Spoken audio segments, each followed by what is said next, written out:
오늘 말씀은 특별하게 강해 설교보다는 말씀을 비교하는 그런 시간을 갖도록 하겠습니다.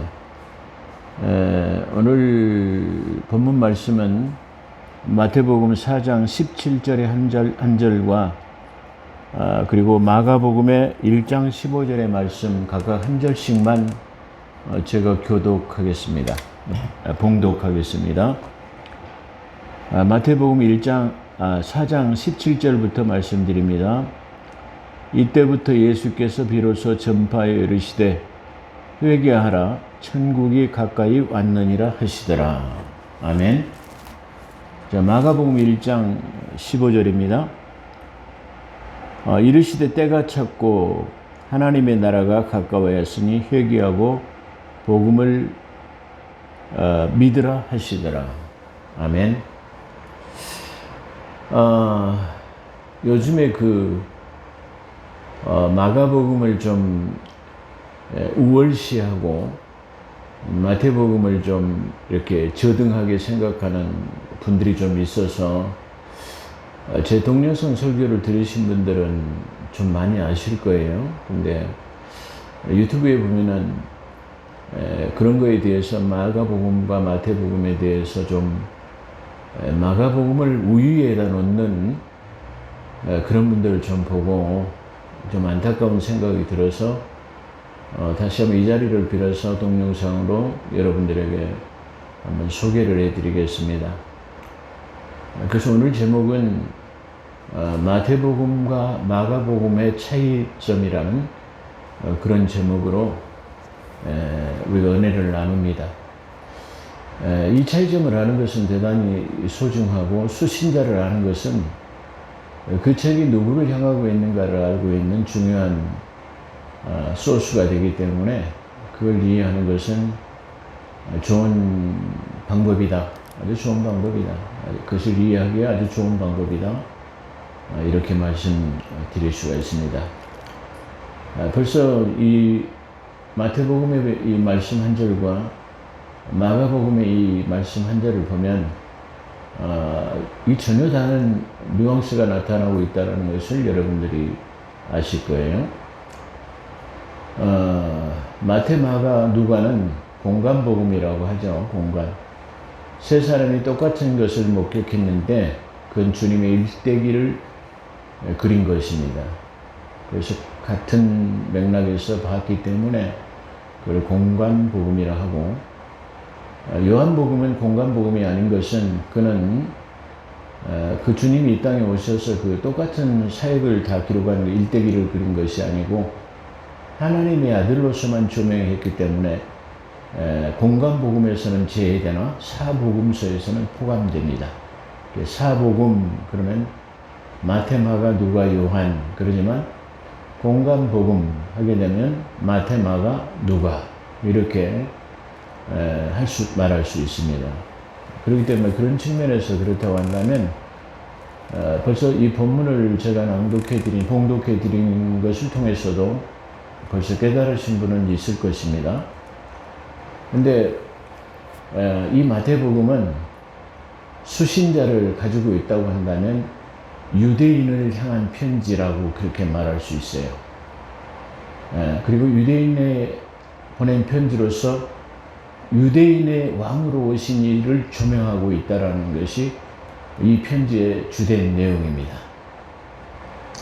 그리고 이 편지의 서술 방식은 주제별 이 서술 방법으로 기록했기 때문에 연대기적으로는 차이가 좀 있다.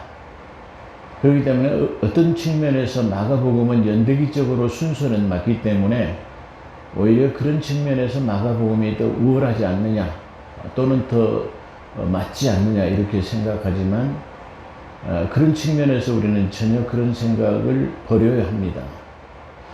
왜 그러냐면 모든 성경은 하나님의 감동하심을 입어 기록한 책으로 우리에게 교리로 가르치기에 유익한 것이기 때문이라고 말씀하고 있습니다. 그렇다고 한다면 성경 66권은 동일하게 하나님의 성령을 감동하심을 받아서 기록한 책이기 때문에 이 성령님이 그 저자의 그 지성과 이성을 사용해서 기록할 때 마가의 것을 인용할 필요가 없다. 그렇게 볼 수 있어요.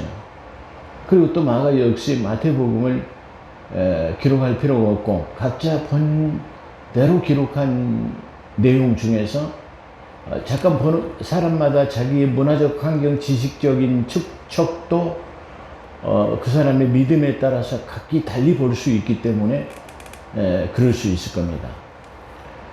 그렇기 때문에 이 마태복음은 바로 저 유대인을 향한 편지로서 왕으로 오신 분을 여기서 드러내고 있다는 것이 좀 이 책의 주제별 특별한 그 수신자를 가지고 있다. 그렇다고 하면 마가는 바로 이 수신자가 누구를 향하고 있느냐 하면 이방인을 향하고 있는 책이다. 그렇게 말할 수 있어요. 이방인. 그렇기 때문에 이방인들에게는 예수 그리스도의 족보가 기중하지 않아요. 그리고 또 마가의 이 기록 방법은 종으로 오신 예수 그리스도를 증거했어요. 주로 종으로 오신 분에 대해서 포커스를 맞췄어요. 그렇기 때문에 종은 족보가 없죠. 그렇기 때문에 유일하게 족보가 없는 책이 있다고 한다면 이 마가복음과 그 다음에 요한복음인데요. 종은 족보가 없기 때문에 수술할 필요가 없고 이방인들에게는 족보가 중요하지 않기 때문에 기록하지 않았다. 그렇게 보셔도 됩니다. 그렇다고 한다면 요한도 족보를 기록하지 않는데 왜 요한은 그럼 족보를 기록하지 않았을까? 그렇다면 족보가 필요가 없죠. 왜 그러냐면은 하나님이 한 분밖에 없는데 족보가 무슨 필요가 있겠습니까? 없잖아요. 그렇기 때문에 자명하게 드러나는 사실이다.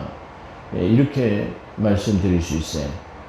그렇기 때문에 마태는 그 유대인을 향한 책으로서의 왕의 계보를 대해서 아브라함부터 믿음의 사람 아브라함과 이삭과 야곱에 대해서 아브라함과 다윗의 자손 예수 그리스도의 세계에 대해서 기록해 놨어요.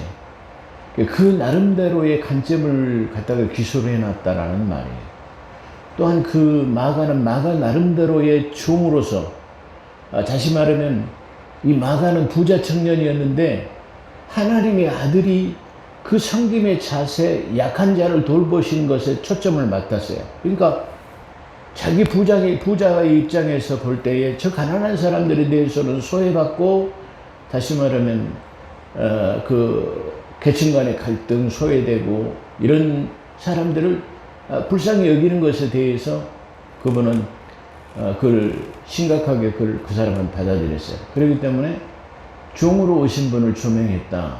이렇게 말할 수 있어요. 그렇다고 한다면, 이 마가가, 마태와 마가의 이 순위 중에서 우리는 어떤 사람의 책이 더 우월하냐, 어떤 사람의 더 책이 정확하냐, 어떤 책을 더 우위에 두냐, 그건, 한마디로 말한다면은, 최고의 가치가 없는 아주 우매한 방법이다. 그렇게 말할 수 있어요. 왜냐하면 성령으로 영감으로 기록됐는데 어떤 책이 더 우월하고 어떤 책이 더 우월하지 않다? 그건 말할 수 없어요. 왜 그러죠? 아니 성령의 영감으로 하나님께서 그들이 가지고 있는 지성과 이성, 문화적 환경을 통해서 그 사람이 본 것을 그대로 기술했는데 어느 것이 우월하고 어느 것이 저등하고 이러지 않다라는 것이 아주 특별하다. 그렇게 말할 수 있어요. 자, 그렇다고 한다면 이 마가는 복음의 시작을 공생의 기간에부터 시작했는데 1장 15절에 보면은 이렇게 말하고 있어요.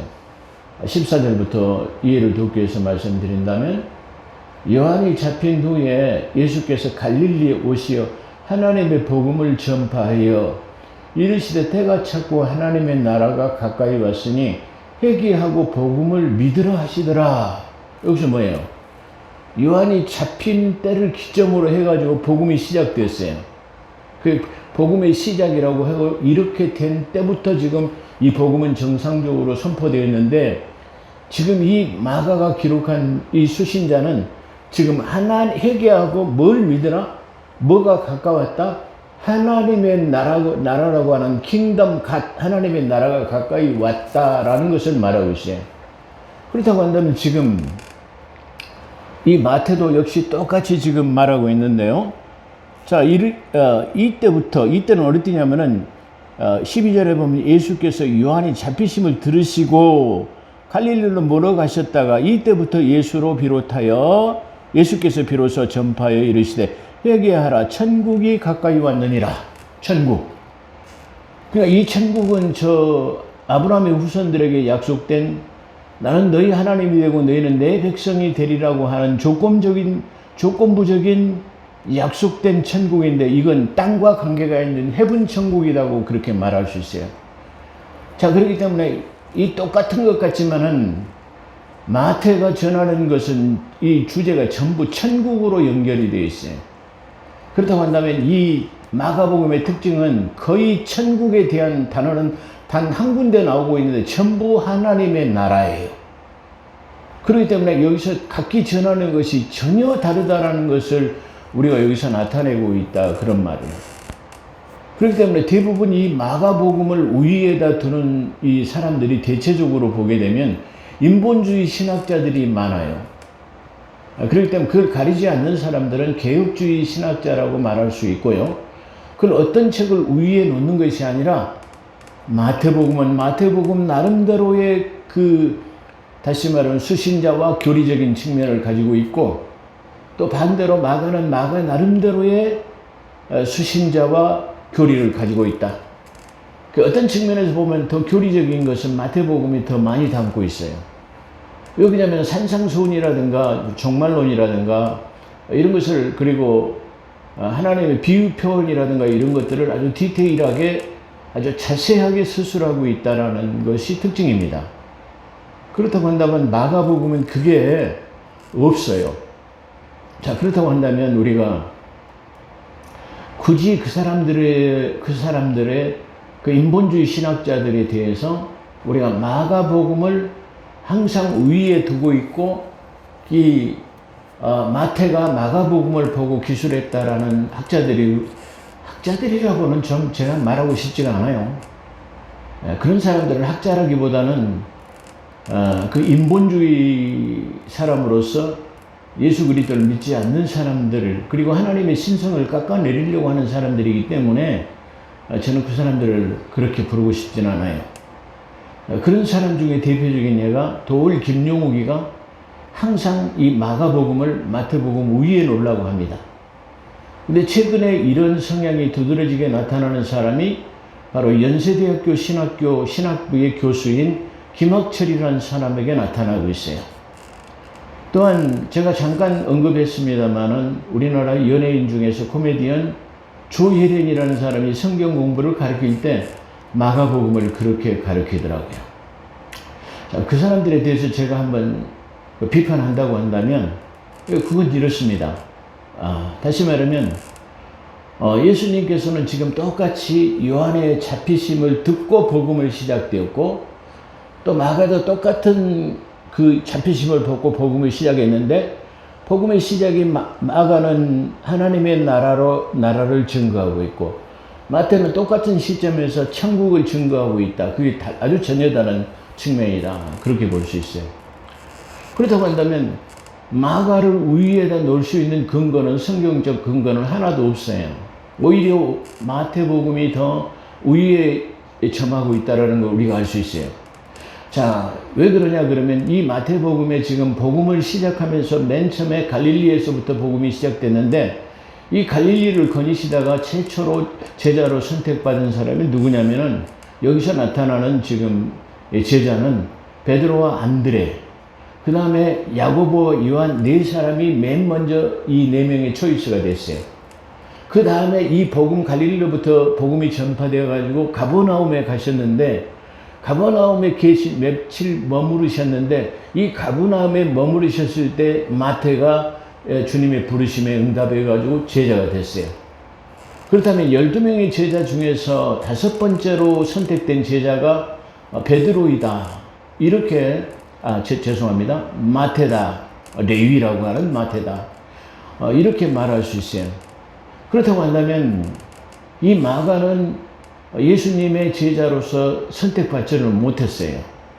그런데 그렇다고 하면 어떻게 이 예수님의 일대기를 기록해 놨을까라고 생각해 보면은 그의 영향력은 자기 삼촌인 바나바가 있는데, 바나바는 최초의 사도행전적 교회의 모습을 보면 부활 이후에 최초의 자기 전 재산을 팔아가지고 사도들의 발 앞에 주고 복음에 매진했던 사람이 바나바인데, 이 마가는 예수님께서 유월절 성만찬식을 예비한 곳을 선택하셨는데, 많은 제자들이 주님, 우리가 유월절을 지내실 곳을 선택해야 되는데 어디가 좋겠습니까?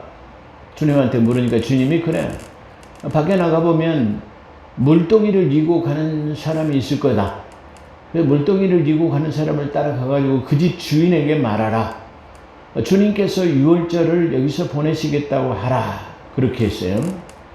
그래서 그 제자가 그 물동이를 이고 가는 사람들을 따라가서 이 본즉 어디냐면은 바로 이 마가의 집이었다고 말하는 겁니다. 그렇기 때문에 이 마가의 집에서 유월절 예식을, 유월절 전날, 십자가에 못 달리기 전날 유월절 성만찬식을 이 마가의 집에서 하고, 또 이 마가의 집에서 주님의 유언대로 너는 예루살렘을 떠나지 말라. 몇 날 후에는 성령이 너에게 임하실 거이다. 그래가지고 그들이 마가의 다락방 이후에서 머물면서 50일째 되는 날 바로 성령이 마가의 다락방에 내주했다. 그렇게 우리는 성경에서 자명하게 기술하고 있어요. 그렇다고 한다면 이 마가의 청년은 바로 그때 주님을 한번 뵀을 것이고, 또 제자들 역시 그때 12명이 모이고 또 성령 받기 위해서 몇 명이죠? 120문도가 그 집에서 머물렀기 때문에 많은 주님의 제자들과 교류가 있었고 알게 됐었고, 자기 삼촌의 영향을 받아서 이 책을 기술했을 것이다. 예, 그렇게 봐요. 자, 여러분들 어떻게 보십니까? 이 마태복음은 28장으로 많은 주제를 다루고 있습니다. 그런 반면에 마가는 16장이라고 하는 비교적 아주 짧은 복음서를 가지고 있습니다. 그러니까 이 사복음 중에서 제일 짧은 책이 마가복음이다. 그런 말이에요. 그 말은 다시 말하면 자기가 보고 들은 것이 가장 짧다라는, 다시 말하면 예수 그리스도에 대한 자료가 가장 적은 사람이다. 이게 단적으로 나타나는 것이다. 이렇게 볼 수 있어요. 근데 왜 마태가 주님이 직접적인 이 선택을 통해서 제자가 됐는데 마가의 그 책을 보고 기록했을 필요가 없다. 이런 말이죠. 그렇다고 한다면 이 사복음이 맨 먼저 기술한 책이 누구냐 그러면 연대기적으로도 거의 비슷한 시기에 다시 말하면 다 기록됐어요. 그렇기 때문에 누가 누구 것을 보고 베낄 필요가 없는 그런 영감을 가지고 있는 책이다. 그렇게 말할 수 있어요. 자, 그렇다고 한다면 마가는 주님의 제자도 아닌데 왜 다시 말하면 이 복음서에 포함이 됐을까라고 하면은 각기 다른 시각에서의 본 것 중에서의 이 마가의 이 다시 말하면 기록된 것들이 좀 성령의 영감으로 기록됐다라는 것이 인정받았기 때문에 다시 말하면 이 사복음서에 기록되었다. 그렇게 볼 수 있어요. 만약에 이 마가가 주님의 제자로서의 합당한 사람이었다면 우리는 뭘 생각할 수 있냐 그러면 사도행전으로 돌아가가지고 12명의 제자 중에서 예수님의 가룟 유다에 의해서 예수님을 팔고 그가 자기 죄책감에 의해서 뭐였어요? 그냥 자살해 죽었어요. 목매달아 죽었어요. 근데 목맨 나무가 다시 지진이 나가지고 다시 또 떨어지고 그래가지고 다시 창자가 터지고 2번 죽음을 맞이했다고 성경에 기록하고 있죠. 자, 그래서 이 12명의 제자 중에서 한 명의 골이 났다고 그렇게 해요. 그래서 사도 베드로는 시편을 인용해가지고 타인이 이 직분을 취한다라고 기록되어 있기 때문에 이 지금 한 명의 골이 난 사람을 바로 다른 사람이 대신해야 할 사람을 찾았어요. 그래서 다른 제자를 찾기 위해서 선택하기 위했는데 그 자격 요건이 뭐냐? 다시 말해 12명의 제자 중에서 자격 요건이 뭐냐 그러면 예수님께서 공생애를 시작해가지고 십자가에 못 달려 죽으시고 부활 승천까지 하실 때 모든 사역을 다 목격한 사람이라야 예수님의 제자가 될 수 있는 자격이 있어요. 할렐루야. 그래가지고 거기서 다시 말하면 2명의 제자가 천거됐는데 하나는 누구예요? 마띠아라는 사람이 천거가 돼가지고 가룟 유다 대신에 12명의 제자가 되었어요. 그렇다고 한다면 만약에 마가가 다시 말하면 그때 12명의 제자를 한 명이 가룟 유다를 대신해가지고 고린한 자리를 메꿀 때에 마가가 그야말로 예수님의 공생의 기간들을 모든 것을 목격했다고 한다면 그걸 목격한 사람이 누구예요? 참 베드로나 그 핵심 멤버였던 베드로, 요한, 야고보는 항상 어디를 가더라도 주님이 그들을 대동했단 말이야. 그렇기 때문에 가장 가까이서 지근거리에서의 예수님의 사역을 목격했던 사람이 이 세 사람이야. 그렇기 때문에 이 세 사람은 그 예수님하고 항상 같이 따라다니던 그 제자들과 그 주변의 인물들을 누구보다 잘 알고 있는 사람들이다, 그런 말이에요. 그렇기 때문에 이 자격 요건을 가진 사람을 이게 추천을 받았는데 2사람이 추천을 받았는데 그 중에서 뭐예요? 제비뽑기를 해가지고 마띠아라는 사람이 천거되어가지고 예수님의 수에 가입됐어요. 그럼 여기서도 자명하게 드러나잖아요. 만약에 이 마가가 예수님의 공생의 모든 기간을 다 목격했다고 한다면 그때 다시 말하면 이 마가가 12사도의 12제자에 이게 포함될 수 있었을 거예요. 그런데 그렇지 못했다는 말이에요. 그렇다면 마가가 이 지금 예수님의 일대기를 어떻게 기록했을 것인가? 그러니까 다시 말하면 아까 보는 그 6월절 예식에서 자기 집을 드나드는 많은 제자들과의 교제, 그 다음에 자기 삼촌과의 다시 말하면 삼촌으로부터 들은 그런 모든 얘기를 아마 그것이 이 성경을 기록한 신학적 토대가 되지 않겠는가? 그러니까 다시 말하면 이 마가는 자기 삼촌 바나바에 의해서 최초의 다시 말하면 이 안디옥 교회로 선교사로 파송할 때 누구를 파송했냐? 그러면 바로 이 바울과 이 바나바를 파송했어요. 그래서 나중에 이 바나바가 자기 생질이었던 조카 마가를 선교사를 추천해가지고 같이 다니다가 이 마가는 부자 청년으로서 다시 말하면 이 복음 전도에 뭐 추위와 더위와 배고픔과 뭐 목마름과 뭐 이런 것들을 감내하지 못하고 아마 도망가 버렸어요. 그래서 바울이 다시 말하면 이 마가를 대단히 싫어했다고 말하고 있어요. 근데 나중에 이 마가가 다시 회개하고 다시 복음사에게 합류해가지고 나중에는 이 마가가 이 바울이 아주 가까운 나의 동역자라고 표현하는 내용을 우리는 사도행전 쪽에서 우리가 볼 수 있습니다. 그렇다고 한다면 이 마가의 지금 이 신학적 토대라든가 이 모든 마가복음의 기록은 아마 자기 삼촌이나 바울에 의해서 다시 말하면 그 구전으로 들은 것을 그거를 갖다가 기록했을 것이다, 그렇게 말할 수 있어요. 자, 그렇다고 한다면 어떤 책을 저는 우위에 놓자고 하는 의도는 전혀 없습니다. 이런 신학적 배경과 토대를 본다고 한다면 마가복음을 마태복음 위에다 놓을 필요는 아무것도 없다, 그렇게 볼 수 있어요. 그렇기 때문에 이 성령님께서는 마가가 기록한 것에 대해서도 영감을 주어서 다시 말하면 성령의 감동하심을 입어서 기록한 책이고, 마태 역시도 마찬가지고, 이게 누가 역시도 마찬가지고 요한도 마찬가지인데, 그걸 어떤 책을 누가 보고 기록했을 것이다라고 하는 것은 그야말로 후한무치한 아주 그 인본주의 신학자 같은 사람들이 이게 만들어내는 어떤 말장난 같은 것이다. 그래서 똑같은 하나님의 말씀을 대하면서 그걸 갖다가 경시해버리도록 하는 그 태도가, 그런 작태가 바로 그들이 노리는 이 술수가 아니겠는가. 그래서 마치 자기들이 그런 것들을 발견해가지고 가르치는 아주 자기 우월적인 신학자다, 아주 나는 대단한 신학자라는 것을 아마 뽐내기 위해서 그런지 어쩐지는 모르겠지만, 제가 볼 때는 그런 사람들을 저는 뭐라 본다고요? 얼간이 같은 인간들이라고. 왜 하나님의 말씀을 똑같은 위치에 놓고 영감을 놓고 기록한 책을 왜 그렇게 비하할 필요가 뭐가 있겠습니까? 어떤 책이 우월하고 어떤 책이 우월하지 않겠습니까? 그런 것은 참으로 맞지 않다라는 것.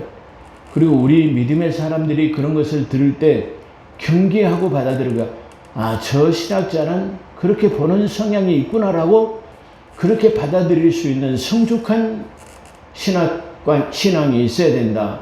그런 측면에서 제가 이걸 언젠가 한번 간단하게 말씀드린 적이 있었는데, 오늘 다시 한번 말씀드리는 이유는 바로 이런 것들이 너무나 많은 유튜브 쇼트에서 많이 올라오기 때문에, 우리 성도들이 자칫 잘못하면 이 어떤 말씀은 좀 우위에 있고 어떤 말씀은 좀 저등하고 이렇게 해가지고 편견을 가지고 하나님의 말씀을 대하다 보면은 그 말씀을 가지고 있는, 그 책이 가지고 있는 진리를 놓치면 안 된다 그러잖아요. 어떻게 보면 마태복음에 가지고 있는 진리가 더 많이 있잖아요. 그렇잖아요. 뭐 말할 수 없는 종말론을 24장 5장에서 아주 정확하게 그렇게 기술하고 있는데, 그런 반면에 마가복음은 전혀 그런 게 없어요. 그렇다고 한다면, 그렇다고 마가복음이 필요 없는 것은 아니에요. 우리가 새벽기도에 지금 마가복음을 계속 읽고 가는데요, 마가복음 그 자체로서 내 마가복음의 영감과 마가복음 자체의 특유의 교리라든가 영감이 우리에게 주는 게 있어요. 그럼 마태는 마태복음 나름대로의 영감이 있기 때문에 바로 그 책도 소중하고 이것도 놓칠 수 없는 소중한 것이다. 이렇게 우리가 봐야지, 누가 누구 것을 보고 베끼는 것은, 성령님이 영감으로 기록된 것을 어떻게 왜 성령님 누구 걸 보고 베끼겠습니까? 그렇잖아요. 비록 구전으로 기록됐다 하더라. 구전. 예를 들어서 우리가 구약 성경 중에서 대필이라고 하는 구전을 기록한 것은 바로 누구요? 예레미야서라고 하는 책이에요. 이 예레미야는 어떻게 보면 글을 쓸 줄 모르는 그런 분이었어요. 그렇기 때문에 그가 한 상 중에, 다시 말하면 이 상 중에 보인 것을 바룩이라고 하는 서기관을 통해 가지고 그 환상으로 본 것을 바룩에게 말하면 이 바룩이 그걸 기록했어요. 그렇기 때문에 그 예레미야는 전체는, 다시 말하면 전부 다 누가 대필했냐 그러면 바룩이라는 사람이 대필했다, 그렇게 볼 수 있어요. 그래서도 그 책이 영감으로 기록된 대선지서에 포함된 것처럼, 역시 그랬다 할지라도 이 마가복음이 어떤 그런 측면이 조금 있었다 할지라도 이 성령님이 보시기에는 그 나름대로의 유의한 영감을 가지고 있고 소중하기 때문에 이 복음서에 기록되어졌다, 이렇게 말씀드릴 수 있을 것입니다. 사랑하는 성도 여러분, 오늘날은 말씀의 홍수 속에 살고 있고, 어떤 사람이 무슨 대학교 무슨 교수고 무슨 석박사고 하버드를 졸업했고 별것을 다 했다 할지라도 그런 거 속지 마십시오. 우리가 진정한 하나님의 말씀을 소중히 여기고 믿음으로 우리가 판단할 수 있는 능력이 있다고 한다면 그걸 다 가려내서 읽을 줄 알고, 그것을 믿음으로 받아들여서 버릴 것은 버리고 취할 것은 취할 수 있는 그런 신앙과 믿음이 돼야 돼요. 근데 오늘날 자칫 잘못하면은 그 유명세나 그러잖아. 도요 김용우 같은 사람이 얼마나 유명세가 있고 얼마나 석학이라고 말할 정도가 있으니까 그 사람들이 말하는 것은 진리이고 전부인 것처럼 받아들이면 위험하다라는 그런 말입니다. 어떤 대학 교수도 마찬가지예요. 그렇게 따진다면 저도 한 교단에서 신학교를 20년 가까이 운영하고 학장으로서 많은 후학들을 가르친 사람이에요. 그렇게 보면 저도 그런 사람들한테 내놓아서 조금도 이 성경에 대해서는 얼마든지 논할 수가 있는 그런 자격 요건을 갖추고 있다.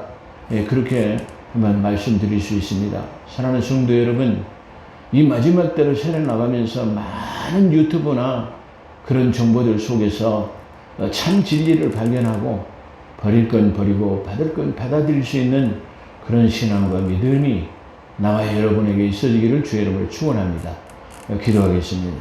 감사합니다. 하나님, 오늘도 저희들을 불러주시고 이렇게 함께 하시고 하나님의 귀한 금과 옥조와 같은 하나님의 말씀들을 우리가 대할 때 어떤 말씀은 소중하고 그렇지 않는 것이 없이 다 우리에게 유익하게 하려 하신다고 말씀하셨기 때문에, 또한 우리를 교리로 감동으로 교훈하기에 좋으시기 때문에 하나님 기록했다 하기 때문에 어떤 책을 더 하나님 경시하거나 어떤 말씀을 더 소중히 여기는 그런 우를 범하지 않고 모든 것을 소중하고 그 나름대로의 교리와 가치가 있다는 것을 우리가 경계로 받아서 잘 지켜나가는 복된 삶이 되게 하여 주시옵소서. 감사하며 우리 구주 예수 그리스도 이름으로 감사기도 이옵나이다. 아멘.